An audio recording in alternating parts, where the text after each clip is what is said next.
You are welcome to yet another edition of Abrahamic Mission. My name is Imam Fuad Adewale, and today we will be looking at a group of people who have been making us proud because they are both Muslim and Christian, and they have been working for peace for more than 30 years in this country. They are our pride.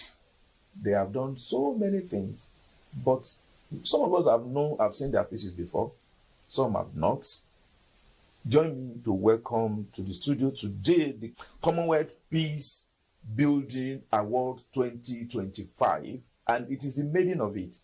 Join me to welcome Reverend James Wuye, co-founder of Interfaith Mediation Center, Kaduna. Reverend, you are welcome. Thank you, and peace be to all our viewers and listeners at this moment. And we have Imam Norain Ashafa, equally co-founders of Interfaith Mediation Center, Kaduna. Imam, you are welcome. Oh, thank you very much. Assalamu alaikum wa rahmatullahi wa barakatuh. Wa alaikum salam wa rahmatullahi. You are welcome from that long journey, from the journey that you have made us proud. I want to allow people to know that journey and what they get from there until after these messages that we want to read. The first message that I will read goes this way. This person wrote, he said, "Good evening, sir, and the guests in the studio. I love your program. In spite of all odds, there is still love between Islam and Christianity. To prove this, during my wedding, a Muslim who was a friend of mine was my best man. He was in the church when the wedding was officiated. I was also in the mosque during his wedding in Kaduna. I love the Muslims. The Muslim loves me. It is Stephen Sampson." His story looks like your own story. Of course. This person wrote, he said, "Assalamu alaikum. This is one of the best programs that I don't want to miss. The topic for today is timely. Profiling a particular religion or tribe with certain crimes will be handled in a serious manner. The way media houses give a caption, if there is any crime, is uncalled for and affects our unity. May Allah unite us all. I am Abdullah Shehu from Borgu." I don't know how you understood what he said. Yeah, that's giving some people names. Do you profiling? Yeah, what's your opinion on that? Go ahead. Yeah, if you are talking about ethnic profiling, it's a dangerous one. It happened in Rwanda, and that's how a particular ethnic group were called and reprofiled and called names, like names that will warrant their extermination. And this is very bad for any country, that a country will begin to call people the names of animals and then justify their extermination. And the trending issues these days, criminals are not mentioned by name. They are mentioned by their ethnicity or religion. Whoever want to plant evil, evil is not an ethnic thing. Evil is a devilish thing in the minds of devilish people executing evil against humanity. That should not be encouraged at all. We need one united Nigeria, no matter your tribe, no matter your religion. One of the important things is our appeal to our media people. Good. Appeal to our religious community at the grassroots level. That if any tribe or any person commit a crime, see him as a criminal committing that criminal act, not as his group, not as a tribe, not as a religion, because you end up fighting for justice or doing injustice to the innocent people within those communities. When you stereotype, then prejudices follow. You are prejudging the community as evil for the crime of one. This man wrote, "Say good evening all. My name is Chisimi Dindu." I don't know if I get that name correct. He said, "Ekwere Madu. I'm a Christian texting from Enugu. Well, I somewhat like your program, but I would like to know whether Quran is the same way of worshiping God as Christians do, because there is this logistic I have lived with, that bowing down to Allah is bowing down to evil. So I want to know the facts about this Quran. And please, I also want you to talk on tribalism and favoritism in Nigeria, because I think that can contribute to the division of faith in believers. and that makes us to live in ignorance. Thank you. A Christian asking to be educated. Enlightened, yes. Exactly. I think very importantly is that these are some of the stereotypes we talk about, or Islamophobia or xenophobia. You talk about when a community, you don't understand what they are doing, and somebody try to find a way, give his own interpretation of what they do. For Muslims, they are the children of Abraham. Muslim, Christian, and Jew, they have the same root. And by faith, they are all born as children of Abraham. Because by faith, the Jewish claim to be children of Abraham. By faith, Christian claim to be children of Abraham. And for Muslim, the Quran told us, فَاتَّبِعُوا مِلَّةَ إِبْرَاهِيمَ حَنِيفًا وَمَا كَانَ مِنَ الْمُشْرِكِينَ. Follow the path of Abraham. He is a pure in spirit and faith. So therefore, for us, there's nothing evil. Evil is a negative energy that Islam has come to fight, and fought it straightforward as negative energy. So there's nothing like that. And the name Allah, it is a name Allah in Arabic terminology. In every language, there's a name you call God. More purified name of calling Allah is Allah. If you meet an Arab Christian who have no any religion, any language but Arabic language, go to Egypt, go to Lebanon, go to Syria, go to all the part of Middle East, go to Nazareth. They call God Allah. The Allah has not changed because it is their mother tongue, their mother language. It is here we are trying to politicize those things, and I feel we should be able to go away from it. I hope our religion and those who are listening will know that as average Christian, we went to Jerusalem with the pastor and we met Arab Christians, and all Arab Christians committed each Christian, they all called the name Allah, Allah, Allah, Allah, Allah. They say, Allah, Allah, lima sabaktani, Allah, Allah, lima saraktani. Oh God, why do you forsake me? You want to say something? Well, that's prostration in prayer. It's an act of submission, humility that one does to his creator. If you find the Jewish people, ordinary Jewish person will do ablution, and he will prostrate, standing and bowing down like that to his creator. And when we come to church, we kneel down when we want to pray. And some stand, some kneel, some even prostrate on the floor. Depends on the level of your connection with your divine. So I think we should be careful not to give interpretations to what we don't really know. It's good to be educated in these three Abrahamic traditions. So in summary, the prostration during prayer is not to the devil, it's to God.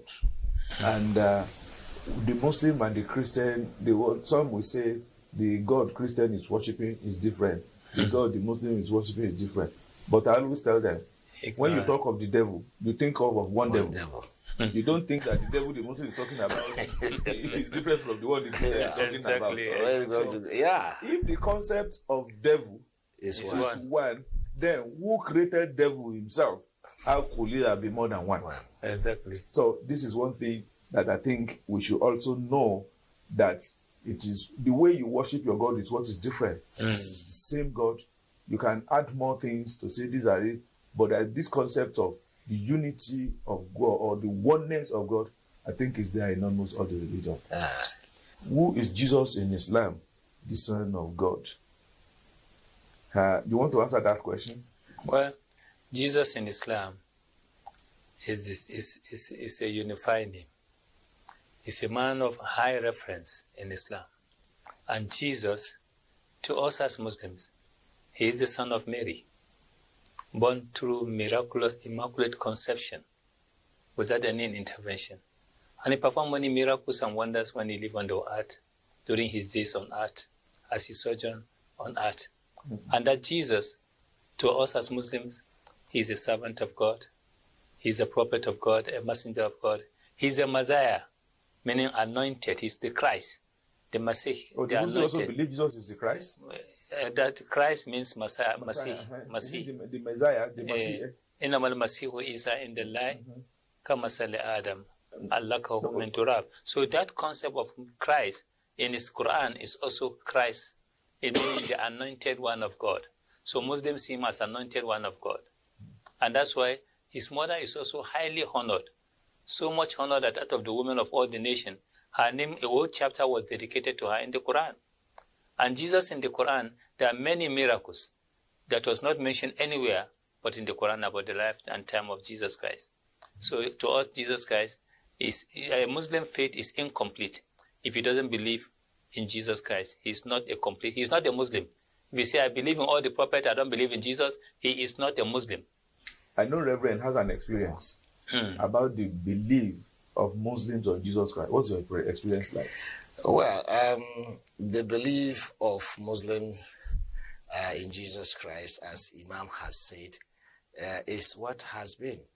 And in my trip to some Muslim nations, I have seen in Lebanon and other places where even the Muslims come to during the Lent to sing together with Christians in praise of Jesus.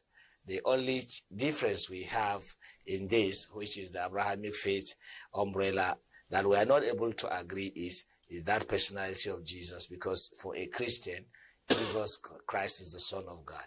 And to a Muslim, Jesus Christ is the Messiah and the prophet. So we see him quite differently. That is the line that we have between us. But then the issue is that certain attributes, principles, his characteristics, there are a lot in Islam that talks about Jesus Christ that sometimes even in Christendom we do not talk about him to that way, like the number of miracles he has done and things like that. So if we leave those differences and unite in love, is the best for our country and for everyone who believes in the Jesus Christ and as a Messiah and Jesus Christ as the Son of God. And there's so many unifying factors, so many in fact, that bind us together. The ethics, the principles, the moral concept of relationship with each other, they are unifying factor. Every Muslim and Christian believe in purity, honesty, unconditional love, selflessness, sacrifices, commitment, justice, peace, love, compassion, fraternity of human brotherhood. Every Muslim and Christian believe in this. Let me continue with this message. This man wrote, he said, I am from Bayelsa. I just want to say thank you to NTA for this program because I'm now hearing things I've never heard before in my life. Another man wrote, he said, I'm very interested in this program. From what I understand is that we are one in God, but all of us do not know. Please, you should not allow this program to die. It is a good one, this program.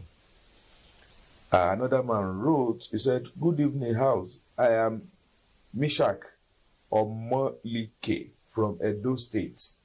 I am really impressed with the conversation, and now I have a new view about Islam.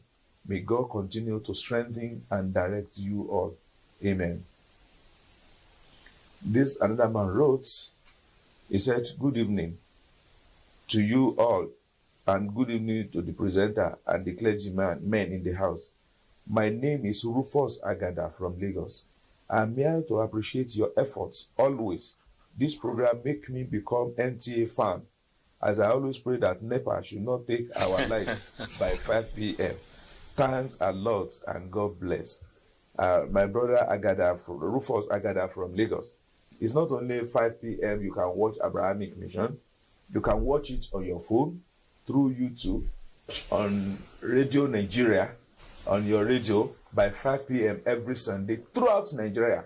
You can listen to it, and there is a radio station also here in Abuja called Citizen FM by 5 p.m. too. On Sunday you can listen to it. But by 11:30 p.m. every Friday, you can also watch a fresh edition of Abrahamic Mission. Let me continue. This man wrote, he said, I'm busy from Calabar. I enjoyed the program. The point I really picked from the program is the issue of discrimination. I like what the Archbishop said, that being a monogamist or polygamist is not a requirement to make heaven. I think this will be the last that I will read for today. But before I go on a short break, you can also be part of this program by sending your messages to 070-449-449-449. 49. Again, 070-449-44949. Please don't call. Just SMS and WhatsApp alone will be enough for us. We'll go on a short break now. Please don't go away. Tell other people to join you to watch this program until when we come back.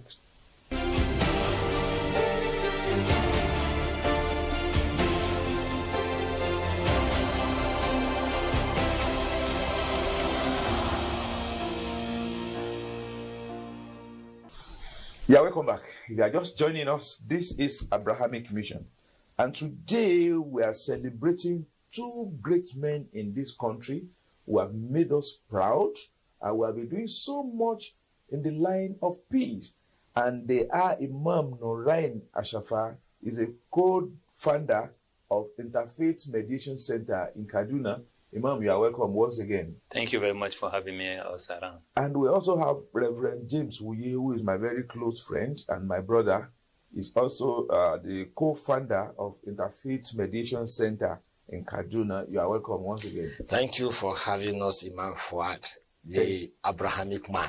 Thank you so much. The two of them are Director Emeritus at Interfaith Mediation Center. Let me welcome you on behalf of Nigerians that you are welcome back. You might not know they just won Commonwealth Peace Prize. Incidentally, it is the first edition of its type in the world. And they said that prize will be coming up every three years, if I'm not mistaken. Before this award, first and foremost, introduce yourself to us. Let me start from my friend Reverend. Thank you very much, Imam Fuad. My name is Reverend Dr. James Mobile Wuye. Okay, I didn't put doctor. I have new caps, of course, apart from being the Assistant District General Superintendent of Assembly of God Northern Nigeria. I also have the office of the CAN Secretary, Northwestern Nigeria, in addition to my responsibility as a peacemaker. Having said that, I used to be somebody, if you don't know, who had a different opinion towards the Muslims. And for those watching or seeing us for the first time, in one of the crises in Kaduna in 1992, I lost my hand in the fight, which of course became a pointer to the unprofitability of violence. And some people died, of course. So I'm that now. I'm a peacemaker and a recipient with the Kali Foundation support, what we call Commonwealth Inaugural Peace Prize winner, together with my colleague. I'm happy to be here. Who are you? Okay, thank you very much. My name is Imam Dr. Muhammad Nurain Ashafa. You didn't put the doctor, you know. Doctor, so sorry, I didn't put the doctor. Imam Dr. Muhammad Nurain Ashafa, who is the chief imam of Ashafa Central Mosque in Kaduna, and the co-founder of the Interfaith Mediation Center in Kaduna, Nigeria, and of course, the ambassador of peace, ambassador of the Golden Rule, who just received, together with Pastor James Mobawiye, the inaugural Peace Prize for the Commonwealth Foundation. Congratulations. In London. Look, no, you will tell us more about the award. I want to congratulate you, I want to appreciate you that you should continue with the good work which you are doing. That we pray God in His infinite mercy will continue to bless you all. But let's now come to this award. What is the award? What does it mean? This award. Let me start from Imam this time around. Well, when you talk of this award, there have been various nations across institutions across the world that acknowledge or give sense of recognition for people who have done something extraordinary, something unique, a gift for the world. So that's why most of those awards, you have the award of the Nobel Peace Prize, which is very famous, that come from Norway. And then you have other awards like the Helsinki Peace Prize.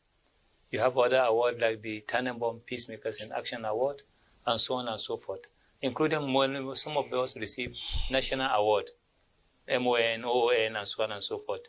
These are recognition. But for the first time in the history of the Commonwealth of Nations, they decided to initiate their own part of award, a peace prize that will be given to outstanding character, somebody or a group or a person who is motivated by faith into building bridges of reconciliation across religions and culture, across faith and culture.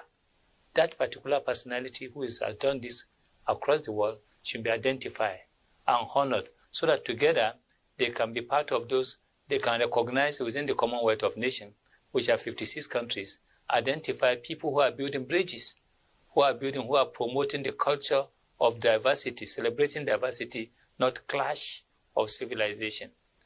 These are the essence. So this year, they decided to initiate that, and the intergovernmental agency set up a network, a jury to identify, seek for.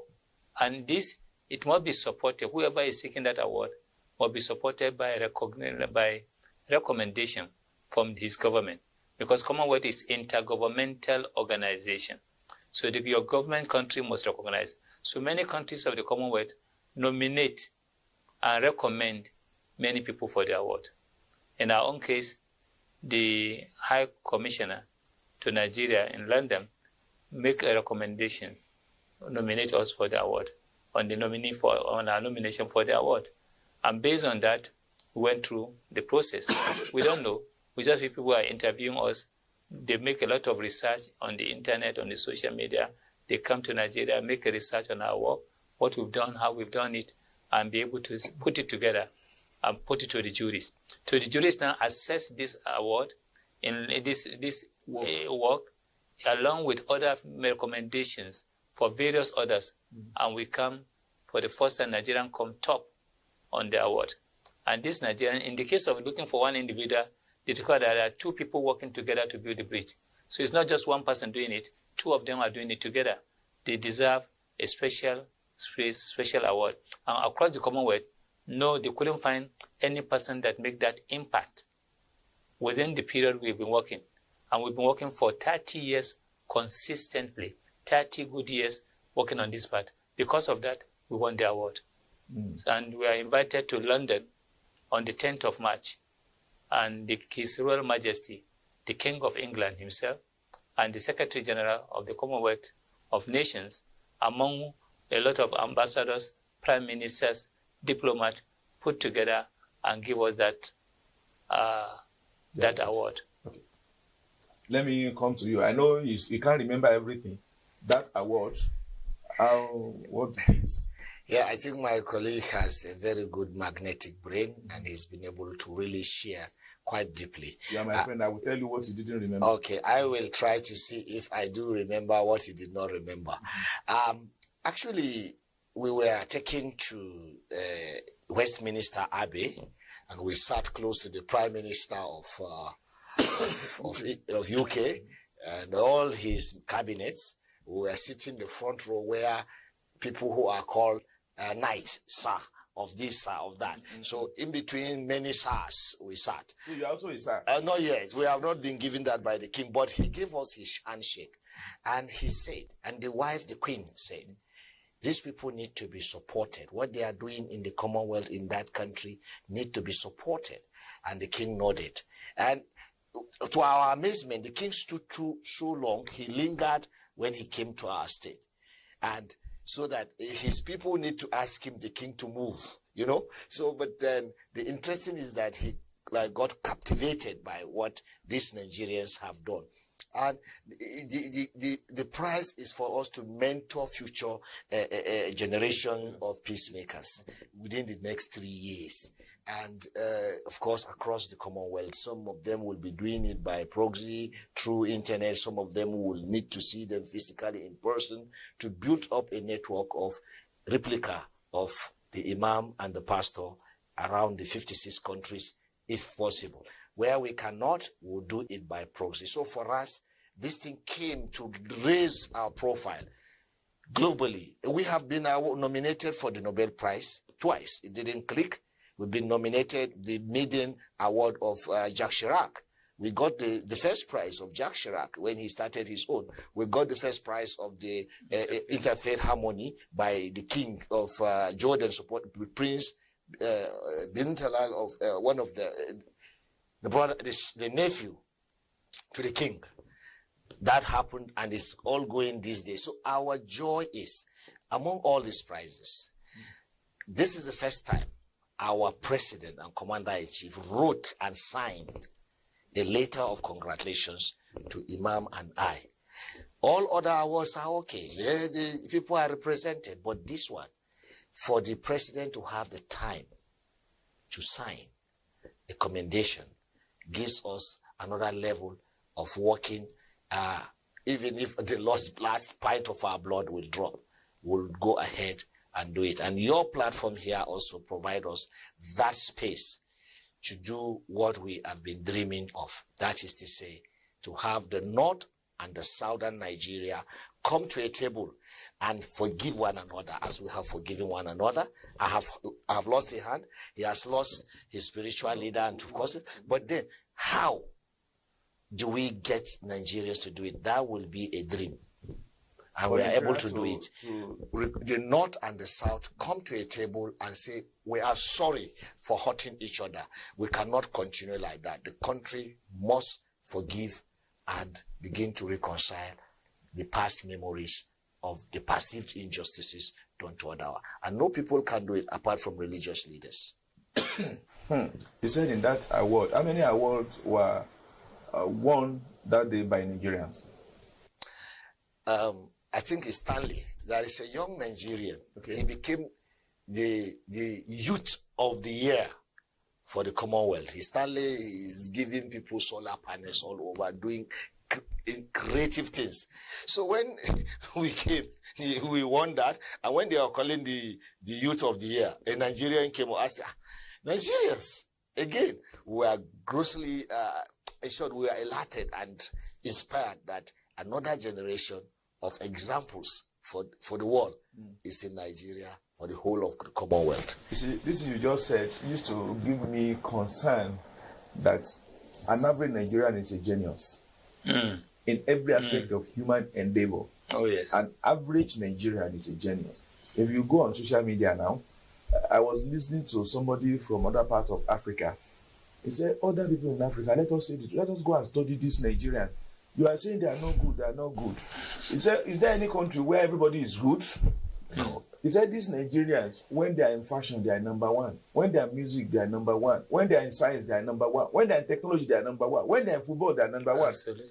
So it means whatever a Nigerian put his hands on, he succeeds in it. And that's why I'm most so happy that in the case of scam, in the name of 419, in the name of militarization, weaponization of our security challenges and issues, weaponization of religion in our identity in this part of the world, and with what is happening, especially, and not only in Nigeria, from the Northwest, with this endemic negative phobia and stereotypes, and some of this bad, that, say a Nigerian to come out. At this point, to say those Nigerians, they were selected as far as the world is concerned, people of faith. They are uniquely people of faith who are doing something unique. When people are misusing the same religion, and some feeling are saying this country needs to be put under radar of concern. But this country has people who are working tirelessly, dedicating their life for this mission. And that's why Nigeria of today, I'm saying there is more. There are more heroes, unsung heroes in this country, that Nigeria need to start identifying them, not just the political actors, but other unsung heroes who are doing wonderfully great things. People like this, this Imam, who is every Ramadan, he feeds thousands of people. People like that need to be identified. These are unsung heroes that we need to identify them and give them National Merit Award. How did you get here? To the level you have been nominated here and there. What are the work which you are doing? Or how did you start? Actually, it's 30 years, but then of active peace building. Okay. And we went around this country, Imam, to raise, first and foremost, we were youth. After our coming together and forgiving one another, we said, okay, let's carry this message to our constituency, which hitherto hated so much. Hitherto could go and burn places of worship. Hitherto could justify the taking of life. Let's go back to those spots. Okay. We went back and we have gone around the 36 states, raising leaders that were in our network to say, this is the way to go about it now. Some of them are our age group now. That you have soldiers, so to say, like our fighting yourself together. Okay. So he went intra to the Muslim, I went intra to the Christians, and we now started telling them this is not the way. But then we were misconstrued. Some people, the Imam can tell you about his story, but it's better spoken by me than him, because some of the people said that his blood is legitimized for unequally yoking together with a Christian. And then at that time, interfaith was a taboo. You don't even mention it. We are glad that you took this step, because in those days, people who are doing let me tell you, the kind of antagonism I have as a person, because of Abrahamic mission. If I have my colleagues who don't greet me because of this. Some people mention my name. I was just hearing even this one today by a friend. Said they mentioned my name, but they said, no, don't mind that one. That one is a security threat. Security solution. So go ahead. So, even within the church too, some people say, go and ask if this pastor still take Holy Communion, because he is like almost melted with the Muslims. Imam also, they say, Imam is selling out Islam. So some young boy went and wrote some things, fatwa against him. I personally saw the papers. They filtered them around some mosque that anybody who kills him is doing a duty to the faith. But thank God, yes.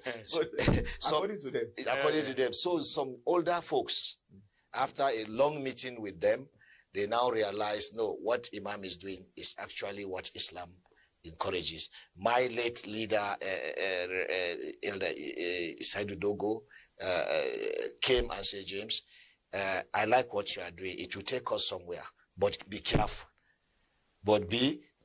So now everybody is saying interfaith. Then kill them. Mom, how did you get here? How did you start? Don't forget, we don't have just like that's exactly what he said. The issue is there are three types of religious leaders: the good, the bad, and the ugly. The good religious are the ideal, the bad, the incapable and religious leaders, and the ugly, mischievous religious leaders. Initially, we fall into the hand of the bad and the ugly, who manipulate our mind, misinterpret the scripture to promote culture of violence. They promote the culture of what? Culture of violence, and violent extremism and radicalization. I was a youth, I fought into that category. I was looking for a role model. About 30 years ago? Okay. Then suddenly, and my mosque, my father is a Sufi spiritual leader. I went to the mosque, and that imam in that particular mosque, which is in Kaduna, was talking about the power of turning the enemy into a friend. And he said the only weapon is forgiveness. Forgive the worst of enemy who doesn't deserve your forgiveness. When you do that, you will be healthy, and you will give his life as a sacrifice for you. And he says, you can't do that. And I say, how? He said, Muhammad has done it in Makkah. He forgave the worst of his enemies. He did what he did when he went back. Those who kill him, those who kill his uncle, kill his daughter, persecute many of his followers. When Muhammad take over Makkah, he says, as Yusuf forgive his brothers, so all of you are forgiven today. Meaning, as Joseph forgive his brothers who persecuted him, all of them are forgiven and given freedom. That message struck my heart. I said, then who is the worst enemy I have? It's James. And so James was even your enemy? He was one of my worst enemy I have then. So I say, he's in. Then and immediately I've got him already. I'm thinking of pretending that we organize a debate, a dialogue. But it was a debate. And from there, we started. I feel, let me take initiative of showing him the beauty of Islam. Because beauty of Islam shows that you cannot be true Muslims without protecting the honor of your neighbor. And these your neighbors can be Christian, can be Muslim, can be Jew, can be free thinker. 40 on the left, 40 on the right, 40 in front, 40 behind you. Whatever happened to them, you are going to be accountable. And if at the end of 40 you have another Muslim, it extends to another 40. So the whole estate will have... The whole city will become your neighbor. Honestly... And that important message of neighborhood spirit, of neighborhood, neighborliness, compassion, sympathy. If he's sick, you have to stand for him. If he's married, you have to marry with him. If he's so that element, I say, I want to be a true Muslim. And he say, if you don't do this, you cannot be true Muslim. You are fake if your neighbor is not safe on the evil of your hand, or the evil of your mouth, or the evil of your action. I cannot be true to my faith until my neighbor is safe. Find somebody who hurt you and forgive him. Then you see what will happen. Then I remember James is the one. And same James? This James. Okay. And I stand the seed of forgiveness. Okay. Because it is in this community my spiritual teacher, Sheikh Ahmad Tijani Rumi, was murdered. It was in this community my two cousins had lost them during the crisis in Zangon Kataf, aftermath of Zangon Kataf in 1992. So by 1995, I said I need to be true to Islam, and to be true Muslims, I extend the hand of forgiveness. Okay. And that was the beginning of the journey. Let's stop you at that beginning of the journey. That debate, I want to understand it better, but it's after this short break. You can see this journey is very interesting. You can be part of this by sending your message to a number you are seeing on your screen. But for those of you who are listening on radio, 070-449-44949. That is the number. 070-449-44949. WhatsApp messages and SMS. Don't call, please. We'll now go on a short break. After this, we want to know more about what they do and how they do it. But don't go away, we'll be back.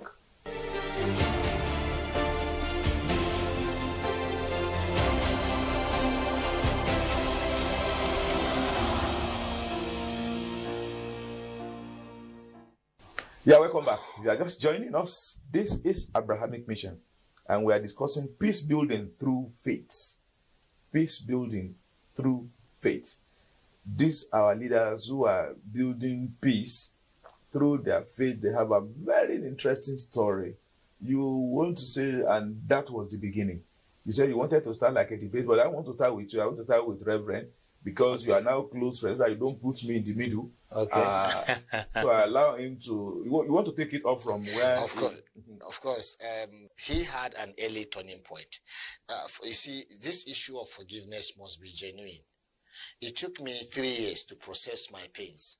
It took him less than 3 years. A few months after we have met, he was able to encounter his imam, and there was a turning point. He came advancing towards me for friendship, but I was running away because I wasn't quite trusting what was happening. Yes. And two, again, when we started work, thank God to the British Council and one Dr. Philip Adegbite. He believed in us when nobody believed, because we were looking for places to hold our first prog meeting.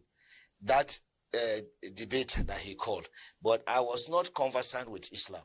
He has read several Bibles, so if we go to debate, he will floor me before my people, because the fear of even handling the Quran then was an issue that we wouldn't even want to learn about it. But he was a debater, so he was looking at that. So I refused, and I said, let's look at the concept of salvation from Islam and Christianity, and that was the beginning.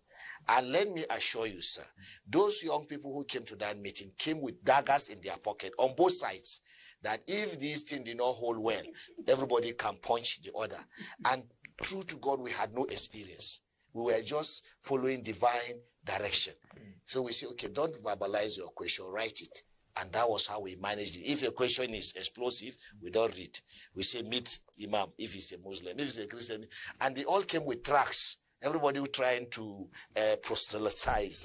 This one is doing dawah, this one is doing evangelism. They found a space that when we come together, they must win over the other. The journey was that suspicious.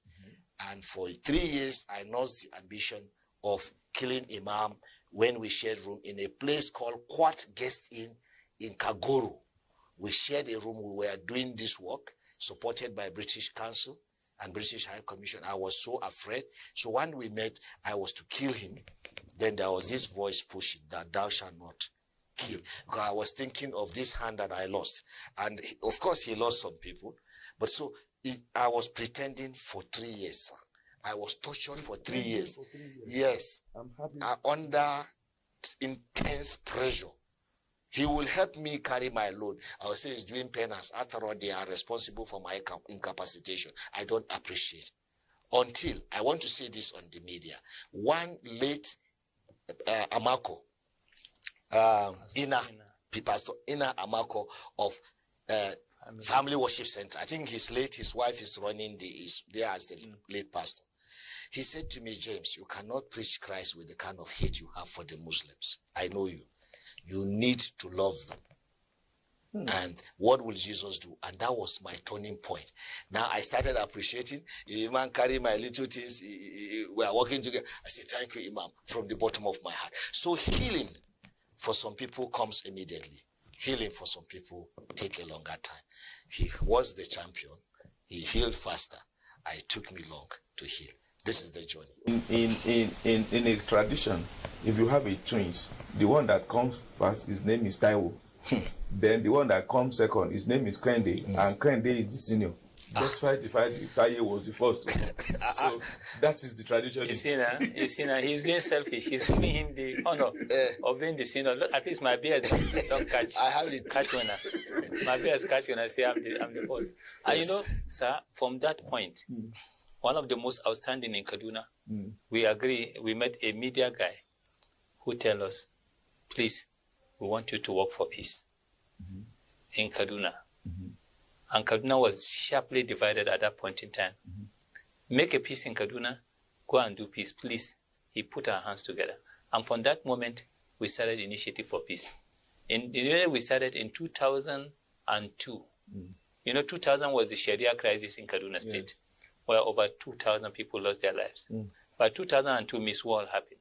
And when Miss Wall happened in 2002... I participated in Miss Wall too. You participated? I will tell you what I did. Okay. So then that crisis happened of beauty pageant, non-beauty pageant. We have to move people, our religious leaders, from both JNI, Jamaatul Nasrat Islam, and Christian Association of Nigeria. We brought the leadership together into a bus, and they moved outside the community, stopping the violence, saying everybody must down arms. That was the success story. From that moment, we go into the process of writing the Kaduna Peace Declaration of Religious Leaders. And when we did that, for 3 good years, we are writing that document. We are working. We went to Alexander. Am I right? In Cairo. Egypt. Yeah, we picked it from Alexander, the Declaration of Religious Leaders. Where Jews and Arabs, Christian Palestinians, Christian Muslim Jews were brought together as religious leaders to go and resolve the peace conflict in the Middle East, in Palestine and Israel. And they couldn't. We picked that model. We contextualize it in Nigeria, in Kaduna State, and it works. And Governor Joshua Dadi came as one of the guests where we celebrate Kaduna Peace Declaration of Religious Leaders, where over 25,000, almost 50,000 religious leaders gathered at the Murtala Square in Kaduna. The then Governor, Ahmed Makarfi, and then during his tenure, who supported 100%. The Dadi asked, please come and help me. Because in September 7, 2001, Plateau was born. So, and in 2002, we celebrate in February, he come and join us. He asked for us to come and help him. Governor recommended us we should go to Plateau. Fine. We went to Plateau and started working in Plateau. And one of the most challenging moments in Plateau was in 2005, 2006. 2006. When the state of emergency was declared, when there is that conflict in Yelwan Shendam, and peace declaration was, at that particular point in time, the president, the governor, Solomon Lalong, just passed, was a speaker. And he came and we worked tirelessly in Shendam, where the genocide was committed on both sides. Act of genocide was committed within the Muslim and Christian community, and we will facilitate the peace process. Right. And after facilitating that peace process, I want to tell you that we are speaking on the media that Yelwan Shendam have sustainable peace up to today, 19 years ago. Up to today, there have never been bloodshed in Yelwan Shendam. It may happen in any other place, in any other local government, minus Shendam local government, minus Yelwan specifically. That is the benefit of our intervention, which we did. Then the second successful story in Plateau of recent was our intervention with the past governor, where we talk about the day of forgiveness. Yes. We encourage them to declare a day of forgiveness on the plateau. But he has to come out and make political statement apologizing on behalf of the state, failure or weaknesses of the state to meet what? That causes all the contentious issues that could not be resolved. He agreed to make a forgiveness, to ask for forgiveness on the plateau. And a statement on the 7th of February. That is Governor Simon Lalong. Governor Solomon Lalong. Okay. The 7th of February, he made a declaration. First and foremost, a policy statement. He apologized to the whole nation, to the whole state, and then declared 7th of February to be a bank holiday, that everybody will go home, go and look for somebody you hurt or have hurt you, and go and reconcile. Put the altar of forgiveness in your home, in your community, to ask for forgiveness from one another. And for 6 good years, 2 years after signing that, for 6 good years, the plateau has known peace. And there's sanity, no more mass killing on the plateau. Until when the election was coming again, when that thing happened. But for 6 years of his administration, that thing was consolidated. The peace process in the plateau was there. Okay. That peace declaration, it was the first outing responsibility for Dare, Governor Dare, when he was restored back after the state of emergency. And they continued with the peace process. But we also want to say, yes, peace has come, but there are pockets of challenges on the plateau. Even before this governor, even during Simon Lalong, there were pockets of places where, but it has not escalated again to the magnitude that we are witnessing to today. Yeah. Have you worked in Benue? Yes, we have worked in Benue. We have been to Agatu. We have worked tirelessly in Agatu, where some of the challenges are over fish ponds. We have had audience with the Tortif. We have had audience with the Agatu. We have had audience with the Ochi Doma, all towards consolidating the peace process within that region. However, unfortunately, conflict entrepreneurs go behind the scene. When you have consolidated here, they hit there.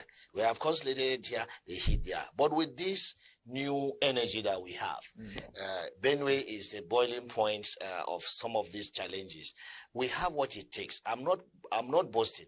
With people like you, we have what it takes to begin to start a genuine reconciliation and forgiveness in Benue State, because we have met with the people, we have talked to the people, and we have heard the people. And it now left for both the political will, both the will of those people in conflict, the traditional, the spiritual, and all farmers and the herders to follow a process, and there will be restoration of peace. But we have to do it quickly. Now we are seeing this renewal of mass killings in both Plateau and Benue and Taraba. What do you think is causing this thing? Before I ask you, what do you think we can do to permanently end this problem we are facing? What is causing this thing? Let's start from there. You see, there are so many causes. Of course, the issue of the ecological challenge, the issue of climate change. There's going to be mass movement of people from the far north into the middle belt, from the sea into the middle belt. Far north because of the deforestation issue. They are going to move into that area, and as long as we didn't prepare how to receive them, they will still continue the problem. It's not just mass moving of cows. Human movement will migrate to that place because it's a fertile land for farming. It's the basket feed of the nation, the middle belt. So people want to feed, they want to live, they are coming. Then the Niger Delta region, they are also migrating, they are getting more property, more land, coming to this place to build property, to build house, to buy property. Apart from multinational companies who are bottom over, who are coming in, and people are coming to settle. That is a key issue number one, that beyond herders and farmers, mass movement of people to the middle belt. Secondly, the natural resources in the middle belt, the coming of the conflict, Mabara call them conflict entrepreneurs, the coming of these merchants, these loggers who are plunging down trees in the middle belt, and not only loggers alone, including those who are coming in charge of mineral resources in the middle belt. They form another block to which because they don't want to pay a tax equivalent to what they need to pay, they are exploring the resources, creating instability to explore natural resources. And the third factor is politicization of security issues. Politicians who are politicizing security issues, politicizing using identity and religion, because crisis is happening in the far north between farmers and herders. It's a farmer-herder conflict. But if it comes to the Middle Belt, it's a Muslim-Christian issue.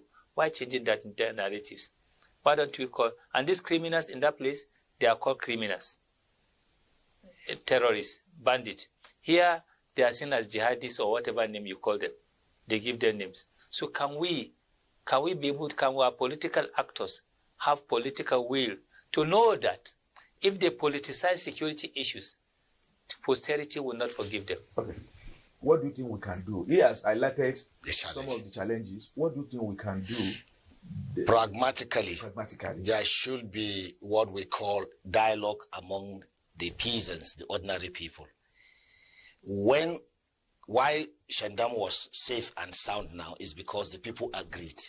Both men and youth, they came and said, we will not do this. Issues of citizens indigent, that also has to be addressed. Oh. Who are the indigents?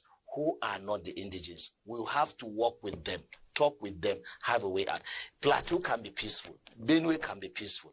The time on this program cannot allow us, but I say we would like to engage them, the traditional leaders, religious leaders, youth leaders, and also women leaders. The process in Yelwan Shandam succeeded because women took the driver's seat. I'm telling you, this is the fact. They said they must stay in this room and resolve it, and they did, and it stopped.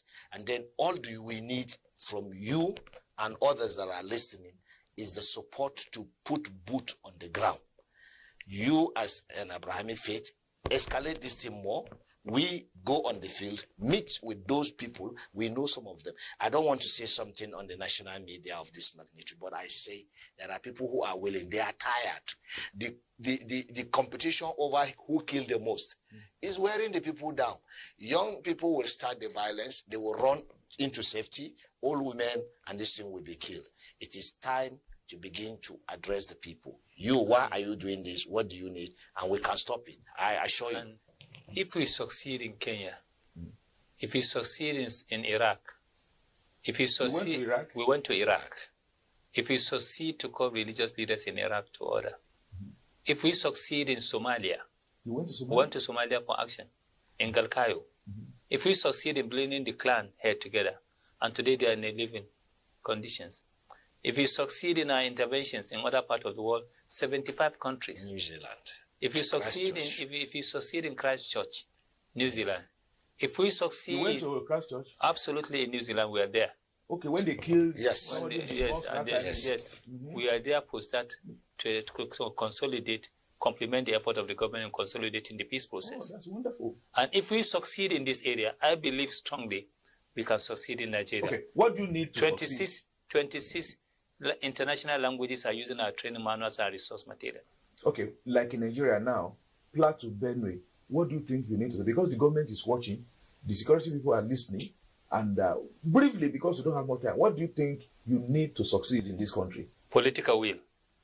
Okay. Political will. What do you think? Resources. What do you think? And apart from political will, apart from resources, the next thing is that less ability to walk the talk. So the government should invest in peace process. All the peace agencies they have, invest in them to be able to work. Forgive, or else you'll not be forgiven. Retaliation, the circle of violence has to be broken. Otherwise, there will be no Plateau, no Benue, no Nigeria to govern if we don't forgive each other. As long as we will continue fighting, they will bring machineries into our midst. And these machineries are doing serious harm and danger. Because of what? Because we fail to address the issue. We continue to politicize the issues. We feel the future lies in our hands. The future does not lie in our hands. Our future generation will not forgive us when we do this. And I want to use this medium to thank the Mr. President of the Federal Republic of Nigeria, Ahmed Tinubu, for what? For being there for us, for supporting the initiatives of what? Recommendation, saying congratulations. Okay. Thank you so much. We want to thank Mr. President for that, and we appreciate him for being the father of all and doing the right thing. We thank him, and we believe all other government officials too will do the same where there is need for them to do that. And we should also understand that if you are looking for somebody that that owes your mother, you will meet somebody that your mother owes. So the meaning is we should forgive ourselves. When we forgive ourselves, things will be better, and by God's grace, our country will be peaceful and prosperous. Thank you for what you are doing, and wishing you more wins and more victories in your endeavor. I pray God to continue to support you. On behalf of all of us, we say congratulations. Thank you so much. Bless you. Thank you. Perhaps this is be the end of today's program, but by God's grace, same time, same station, we'll still come back with a fresh edition of the program. My name still remains Imam Fuad Adeyemi, saying bye-bye.